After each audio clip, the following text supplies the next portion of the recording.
Halo Bre, bertemu lagi. Kalian tahu Bapak ini? Ya, benar. Ini adalah menteri baru yang menggantikan Menteri Keuangan Ibu Sri Mulyani yang telah diresapel oleh Pak Prabowo, Bre. Namanya adalah Pak Purbaya. Pak Purbaya dipilih langsung oleh Pak Prabowo dengan berbagai pertimbangan, Bre. Melainkan yang paling utama adalah experience atau pengalaman beliau di bidang ekonomi, Bre.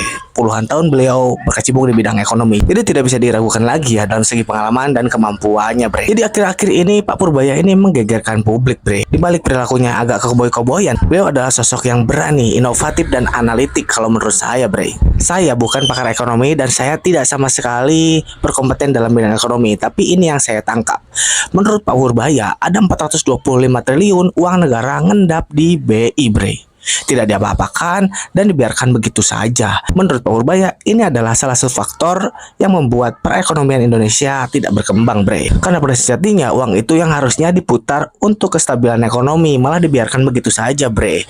Kalau menurut Pak Purbaya, percuma pembangunan besar-besaran, percuma pembangunan gencar-gencaran, tapi sistemnya kering. Apa sistem kering itu? Sistem itu adalah sektor untuk menghasilkan uang atau mesin-mesin untuk menghasilkan uang negara, Bre. Seperti BUMN dan perhimpunan bank-bank milik negara. Itu adalah sistem yang bisa menghasilkan uang untuk negara ini, Bre. Di sini Pak Purbaya mengambil langkah yang sangat berani, Bre. Dari total 425 triliun itu diambillah oleh beliau 200 triliun kemudian diberikan kepada sistem negara, yaitu Himbara. Yaitu merupakan himpunan bank-bank milik negara, yaitu seperti BRI, BNI, Mandiri, BTN, dan BSI.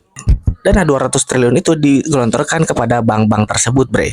Dengan masing-masing memperoleh BRI, Mandiri, dan BNI mendapatkan 55 triliun, Bre.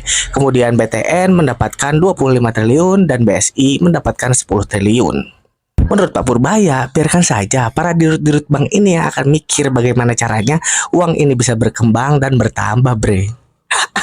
Jadi negara ini bukan hanya dengan fiskal saja cara memperoleh uangnya, tapi dengan sistem moneter juga Pak Purbaya dengan masif menggerakkannya, Bre.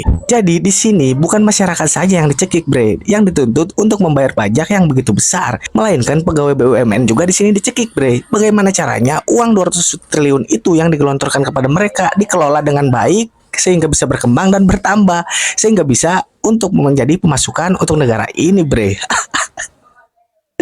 Pusing-pusing dah. Jadi secara tidak langsung para bank-bank ini akan berlomba-lomba untuk mencari peminjam, Bre.